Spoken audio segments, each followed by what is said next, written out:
지난 주일 말씀 끝에 우리가 건강한 마음을 가지려면 예수님의 마음을 닮아야 된다라고 말씀드렸습니다. 예수님의 마음을 닮는 것이 쉽지는 않겠지만, 그러나 빌립보서 말씀에서도 그리스도 예수의 마음을 품으라라고 이야기하셨기 때문에요, 우리들이 예수님의 마음 가지고 살아갈 수 있다라고 저는 믿습니다. 예수님의 마음은 겸손하신 마음이라고 말씀드렸습니다. 또 예수님의 마음은 다른 사람을 위하여 베풀고 섬기며 자기 자신의 것을 나누어 주시는 마음이라고 배웠기 때문에 우리 모두가 그런 예수님의 마음을 닮아갈 때에 더욱더 마음의 건강 잘 지키실 거라고 저는 믿습니다. 오늘은 그 말씀을 조금 더 구체적으로 어떻게 실천할 수 있을까 생각하면서 함께 말씀을 나누기 원합니다. 오늘 말씀해 보시면 성도들은 모든 선한 일을 행하게 하기 위하여 부름을 받은 사람들이라고 말씀하고 있습니다. 디도서 3장 1절 말씀에 보시면 너는 그들로 하여금 통치자들과 권세 잡은 자들에게 복종하며 순종하며 모든 선한 일 행하기를 준비하게 하라라고 이야기하고 있습니다. 우리 성도님들 준비되셨습니까? 선한 일 행하실 준비 되셨습니까? 선한 일은 누구한테 해야 됩니까? 나한테 해야 됩니까? 다른 사람에게 해야 됩니까? 여기 말씀에서 모든 선한 일 행하기를 준비하게 하라는 것은요, 다른 사람에게 착한 일을 많이 할 수 있는 성도들이 될 수 있게 만들어줘라 라고 하는 이야기로 이해할 수가 있습니다. 에베소서 2장 10절 말씀에도 보시면 우리는 하나님께서 그리스도 예수 안에서 선한 일을 행하게 하시려고 창조하셨다라고 기록되어 있습니다. 하나님께서 우리를 왜 만드셨다고요? 선한 일을 행하게 하시려고 만들어 놓으신 사람이다 라고 이야기하고 있습니다. 자식을 낳아서 키우시는 모든 부모님들의 생각은 똑같으실 거예요. 못된 일 하라고 나셨습니까? 착한 일 하라고 나셨습니까? 우리 자식들이 선한 일 하고 남에게 유익을 끼치고 칭찬받고 그러면 자기도 행복하고, 우리 자녀들이 선한 일 하라고 낳으시고 키우시고 먹이시고 입히시고 가르치셨잖아요. 하나님의 마음도 똑같다는 거예요. 하나님께서 창조하셨고 부르셨고 예수 믿게 하신 크리스찬들이 선한 일을 행하게 하시려고 우리를 부르셨다라고 하는 것이 말씀에 기록되어 있습니다. 제가 어떤 글을 보았는데요, 어떤 사람이 오렌지를 들고 나왔어요. 오렌지를 보여주면서 이 오렌지를 쥐어짜면 뭐가 나오겠습니까? 그런 얘기합니다. 오렌지 주스가 나오겠죠. 근데 오렌지를 쥐어짰는데 그 오렌지 주스가 싱겁고 맛이 없다. 누구 때문입니까? 오렌지 때문이죠. 그 오렌지가 속에가 싱겁고 맛이 없으니까 쥐어짜봤자 싱거울 밖에 안 나와요. 근데 또 다른 오렌지를 쥐어짜면 아주 달고 맛있는 오렌지 주스가 나왔다. 어떻게 된 겁니까? 그 오렌지 주스가 그렇게 생겨 먹은 거예요. 그것을 제가 보면서 마태복음 12장 35절의 말씀이 생각이 났습니다. 선한 사람은 쌓은 선에서 선한 것이 나오고 악한 사람은 쌓은 악에서 악한 것이 나온다. 싱거운 오렌지일 수도 있고 맛없는 오렌지일 수도 있고요. 어떤 것은 막 썩어서 마실 수 없는 것이 나오면 속에 뭐가 들어있는지 알 수 있다는 거예요. 그러나 달고 맛있는 오렌지 주스가 나오면 이거 좋은 오렌지였구나 라고 하는 것을 알게 되는 것처럼 하나님의 백성들은 그 속사람 가운데 예수 그리스도를 닮은 선한 양심과 착한 마음을 가득하게 채워놓고 있으면 우리의 삶을 통해서 그것이 드러나게 될 줄로 믿습니다. 그래서 요한복음 5장 29절에서 선한 일을 행한 자는 생명의 부활로, 악한 일을 행한 자는 심판의 부활로 나오리라 라고 말씀하셨는데요, 이것은 행위를 통해서 구원받는다는 뜻은 아닙니다. 우리는 예수 믿고 구원받은 사람들이고 하나님의 은혜로 생명 얻은 사람들이지만 하나님께서 베풀어 주신 은혜와 생명을 가진 사람들이라면 더욱더 우리 마음속에 착한 것을 가득히 채우시고 그것을 다른 사람들에게 베풀어서 선한 일을 행한 자들이 나아갈 수 있는 생명의 부활로 한 분도 빠짐없이 나아가시게 되기를 축복합니다. 성경에 보시면 하나님의 사람들은 다른 사람들을 위한 축복의 통로라고 하는 말씀이 처음부터 끝까지 나옵니다. 하나님께서 믿음의 사람들을 선택하신 이유는요, 우리에게만 복을 채우시는 것이 아니라 다른 사람들을 위한 축복의 통로가 되게 하시려고 부르셨다라고 끊임없이 나와 있습니다. 아브라함도 그렇고 이삭도 그렇고 야곱도 그렇습니다. 아브라함은 그의 삶을 통해서 남이 잘 되게 하는 일에 힘쓰며 살았습니다. 하나님의 법칙을 이해하는 사람이에요. 어떻게 하면 내 조카가 잘 될까? 어떻게 하면 소돔과 고모라 사람들도 전쟁에서 피해를 당하지 않고 평화를 누릴 수 있을까? 심지어 죄 많은 소돔과 고모라 사람들이지만 하나님이 심판하신다고 하실 때에 저들을 용서해 주시고 구원해 주시면 안 되겠느냐고 간절히 중보 기도하는 사람이 바로 아브라함이었습니다. 사랑하는 성도 여러분, 나를 위한 기도도 많이 하시고요, 다른 사람을 위해서 많이 기도해 주시기 바랍니다. 아브라함과 같은 복의 근원이 되실 줄로 믿습니다. 아브라함에게 듣고 보고 배운 이삭은요, 좀 바보 같은 사람이었어요. 자기가 열심히 일해서 뭘 만들어 놨는데 남이 달라고 그러면 그냥 줍니다. 여러분 주변에 혹시 그런 사람 있으세요? 바보 같은 사람 있으세요? 답답한 사람 있으세요? 열심히 해가지고는 남한테 다 줘버리는 사람들 없으시면 안 되는데, 이삭이 그런 사람이었어요. 우물을 파서 물이 나오면 가나안 사람들이 와서 야, 우리 땅에서 판 우물에서 물 나왔으니까 내놔. 그러면 이삭은 가지십시오 하고 떠나는 거예요. 딴 데 가서 우물을 파면 물이 나오잖아요. 그러면 물이 나오길 기다렸다가 또 그 가나안 사람들이 와서 왜 우리 땅에서 우물을 파서 물이 나왔냐, 그 우물 내놔라. 그러면 또 가지십시오 하고선 그냥 자기는 슬슬 피하고 딴 데로 가는 거예요. 근데 놀라운 게 무엇인지 아십니까? 이삭이 우물을 파면 물이 나온다는 것이 기적이고 축복입니다.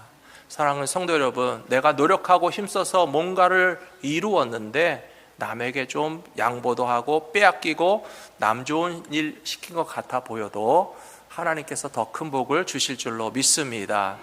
아브라함과 이삭이 그렇게 사는 것을 봤으면 그 손자 야곱도 배웠어야 되는데요, 야곱이 일찍 못 배운 것이 바로 그겁니다. 다 자기 걸로만 삼으려고 하는 거예요.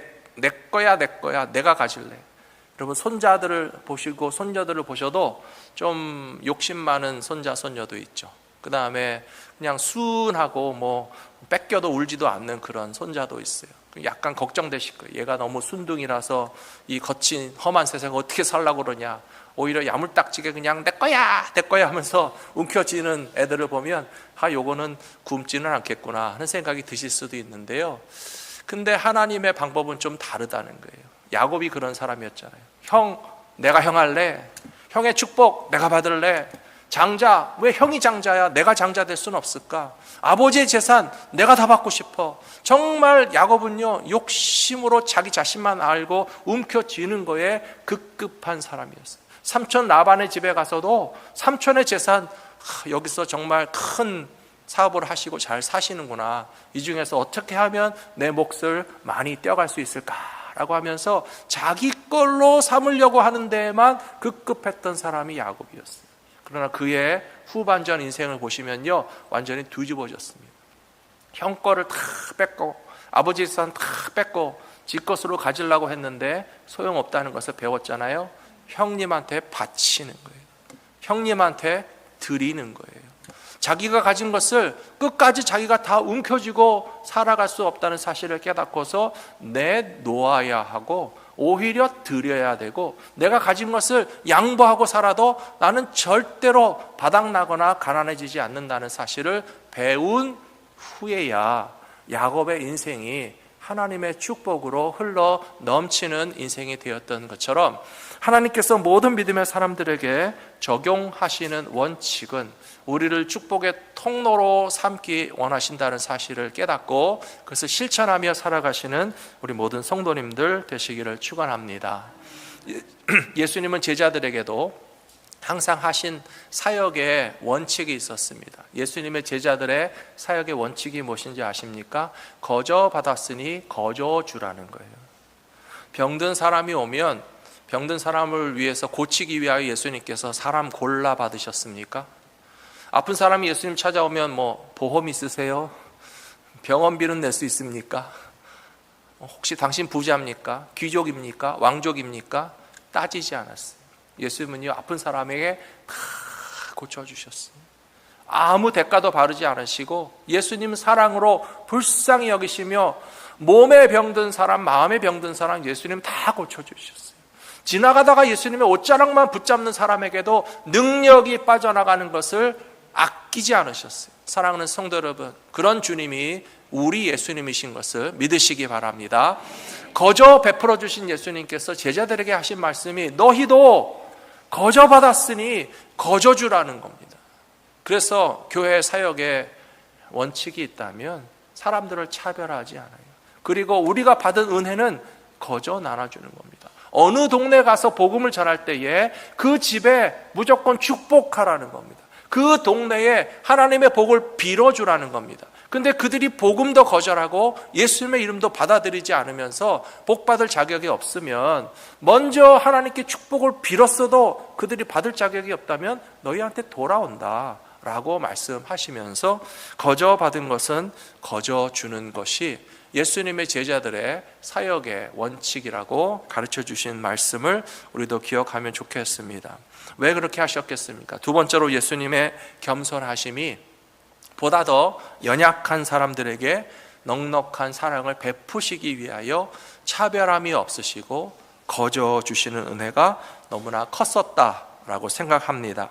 디도서 3장 4절에 보시면 우리 구주 하나님의 자비와 사람 사랑하심이 나타날 때에 우리를 구원하시되 우리가 행한 바 의로운 행위로 말미암지 아니하고 오직 그의 긍휼하심을 따라 중생의 씻음과 성령의 새롭게 하심으로 하셨다라고 되어 있습니다. 우리가 하나님의 어떤 은혜와 축복을 받을 자격이 있어서 어떤 행위가 있고 공로가 있어서가 아닙니다. 우리가 행한 바 의로운 행위는 없었어도 우리를 긍휼히 여기시는 하나님께서 거저 주시는 은혜가 우리 모두의 삶에 충만한 것을 기억하시는 저 여러분들이 되시기를 축복합니다. 그런 예수님께서 제자들에게 가르쳐 주신 삶의 방식이 있습니다. 사도행전 20장에 보시면요, 이 사도행전을 기록한 누가와 또 주님의 말씀을 기억하는 사도 바울이 가는 곳마다 전한 말씀입니다. 우리 같이 한번 읽어보겠습니다. 범사에 여러분에게 모본을 보여준 바와 같이 수고하여 약한 사람들을 돕고 또 주 예수께서 친히 말씀하신 바 주는 것이 받는 것보다 복이 있다 하심을 기억하여야 할지니라. 아멘. 사랑하는 성도 여러분, 이 말씀은 예수님의 말씀입니다. 말씀을 다시 보여주시겠어요? 주는 것이 받는 것보다 복이 있다라고 말씀하신 분이 누구시라고요? 예수님이시라고요. 예수님이 항상 하시던 말씀인데요, 우리는 세상을 살아가면서 교육을 거꾸로 받았어요. 교육을 어떻게 받았습니까? 주면은 손해고 받아야 복이다. 세상에서 뭐라고 합니까? 주면 손해고 받아야 이득이다 라고 생각하잖아요. 근데 예수님의 말씀은 반대라니까요. 주는 자가 받는 자마다 복이 있다라고 말씀하고 있는 이 비밀을 기억하신다면, 영어 표현에 pay back이라는 말이 있고요, pay it forward라는 말이 있어요. pay back이라는 것은 도로 갚아준다는 뜻이에요. 근데 세상 사람들 가운데도 pay it forward라는 말을 합니다. 무슨 말인가 하면요, 내가 누구에게 덕을 받잖아요. 감사해서 이거 어떻게 갚아드리면 좋죠?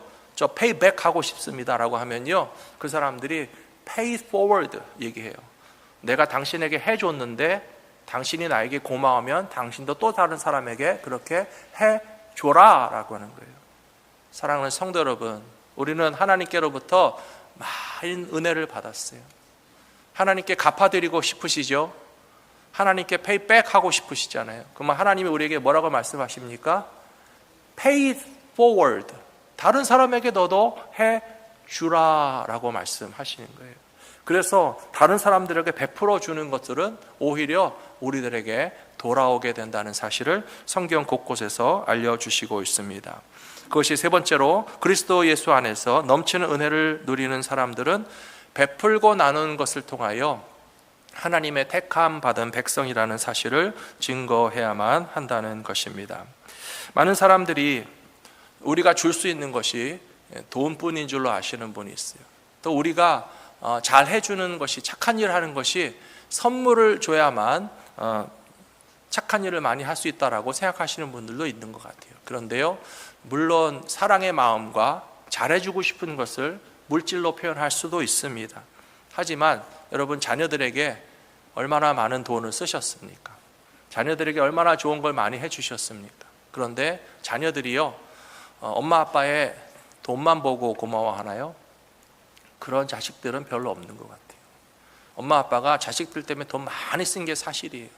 정말 귀한 것은 아끼지 않고 자녀들을 위해서 다 사용하고 물려주시고, 심지어 나이 드시면 미리 막 재산까지 상속하고 다 하시잖아요. 그런데 자녀들이 부모님들에게 고마워하는 것이 돈 줬으니까 고마워, 그런 자녀들이 얼마나 있습니까? 부모님에게 감사하는 거는요, 사랑이에요. 나의 인생을 나 되게 만들어 놓으신 부모님의 수고와 공로를 생각하면 그것은 돈으로 계산할 수 없는 큰 사랑과 돌봄과 정말 엄청난 것을 받은 것을 기억하는 자녀들은 감사하게 될 것입니다. 우리가 다른 사람에게 착한 일을 해야 되는데 돈을 주면, 내가 있는 돈 다 나눠주면 내가 더 이상 착한 일 못하겠구나, 그런 거 아니에요. 얼마나 많은 사람들이 사실은 받기 원하는 것이요, 물질적인 것만이 아니고 나를 인정해 주는 것을 받기 원하는 거예요. 나를 존중해 주는 것을 받기 원하는 거예요. 그냥 밝은 미소로서 환영해 주면서 수고 많습니다, 감사합니다, 얼마나 애쓰고 계세요 라고 하는 그 표현만 해줘도 나의 고생과 수고가 싹 녹아지는 것 같은 그런 행복한 기분을 느끼지 않으십니까? 양로병원에서 인턴십으로 일하던 자매님이 쓰신 글을 제가 읽어봤어요. 양로병원에 가보시면 병실마다 연세 많으시고 도움이 필요하신 분들이 많이 계세요. 그분들 굉장히 다양합니다. 연세도 다양하고 건강 상태도 다양해요. 어떤 분들은 말없이 조용한 분도 계세요. 어떤 분들은 막 아프다고 힘들다고 와서 나 도와달라고 막 자꾸 소리치는 분도 있어요. 다 힘들지만 돌봐드려야 될 분들이잖아요. 이 인턴십을 하는 자매님이 가만히 보니까 어떤 할머니가 아주 곱게 생기셨어요. 윌체어에 앉아 계세요. 햇빛이 들고 바람이 통하는 창가에 조용히 앉아 계시다가 이렇게 쳐다봐서 눈이 마주치면 환한 미소로 자기를 알아봐 주시는 거예요. 뭐 도와드릴까요? 찾아가면 얼마나 수고가 많으냐고, 고맙다고 하면서 그냥 서로 인사하고, 뭐 조금만 도와드려도 항상 고맙다는 인사를 많이 하는 그 할머니가 기억이 난다는 거예요. 어느 날 보니까 그 할머니가 혼자 뭐 중얼중얼 하고 있는 것 같아요. 그래서 저 할머니는 맨날 혼자서 뭐 이렇게 중얼중얼 하고 계시나, 할머니 혼자 계실 때 뭐 하세요? 물어봤어요. 그랬더니 그 할머니가 하시는 말씀이, 나는 혼자 있을 때 기도하지, 나는 혼자 있어도 찬송 부르지, 나는 기도하고 찬송하면서 사는 게 내 삶이다 라고 이야기했는데, 할머니 그럼 무슨 찬송 부르세요? 물었더니, 나 맨날 혼자 부르는 찬송은 예수는 나의 힘이요, 예수님은 나의 힘이요, 내 생명 되시니 예수님은 나의 힘이라고 맨날 찬송 불러. 그 할머니가 전도하시는 거예요. 착한 일 하시는 거예요. 수고하는 사람에게 위로가 되고 기쁨이 되고, 얼마나 돈 한 푼 드릴 필요가 없잖아요. 친절한 얼굴로 감사하다고 표현하면서 나 항상 당신을 위해서도 기도하고 예수님은 나의 힘이라고 찬송하고, 이게 나의 삶이라고 간증하는 것이 얼마나 착한 일인지 여러분 아십니까? 사랑하는 성도 여러분, 착한 일 하실 수 있습니다. 믿으십니까? 착한 일 많이 행하시기 바랍니다. 디도서 3장에 보시면, 우리 구주 예수 그리스도로 말미암아 우리에게 그 성령을 풍성히 부어 주사 우리로 그 은혜를 힘입어 의롭다 하심을 얻어 영생의 소망을 따라 상속자가 되게 하려 하심이라. 이 말이 밉부도다. 원하건대 너는 이 여러 것에 대하여 굳세게 말하라. 이는 하나님을 믿는 자들로 하여금 조심하여 선한 일을 힘쓰게 하려 함이라. 아멘. 이렇게 말씀하였어요. 하나님께서 우리에게 성령을 보내주시는 이유는 두 가지가 있다고 생각합니다. 성령님이 우리에게 오셔서 하시는 일은요, 우리의 믿음을 강하게 하시는 것이 성령님이 하시는 일이에요. 사랑하는 성도 여러분, 강하고 튼튼한 믿음 갖기 원하십니까? 성령 충만하기를 사모하셔야 돼요. 요한계시록에 보시면 예수님께서 성령 충만하지 못한 교회와 성도들에게 실망하셔가지고 뜨뜻 미지근하지 말라고 그랬어요. 여러분, 점잖은 건 좋아요. 하지만 뜨뜻 미지근하지 마세요. 유혹과 시험에 흔들리지 않는 것 좋아요. 하지만 뜨겁지도 차갑지도 않은 것은 예수님 기뻐하시는 것이 아니에요. 성령 충만한 성도들 되시기를 축복합니다. 성령 충만하면 두 가지가 좋다고 말씀드렸어요. 하나는 믿음이 강해집니다. 성령 충만해야 믿음이 강해지기 때문에 하나님을 아버지라고 부를 수 있는 믿음을 성령님이 주시는 것이고요, 예수님이 나의 구원의 주님이라는 고백과 확신은 성령님이 주시는 거예요. 여러분, 아까도 찬송 부르실 때 막 박수 치시면서 열심히 찬송 부르셨잖아요. 얼마나 아름다운지 몰라요. 저는 박수 가운데 우리 안호식 목사님 박수가 제일로 좋아요.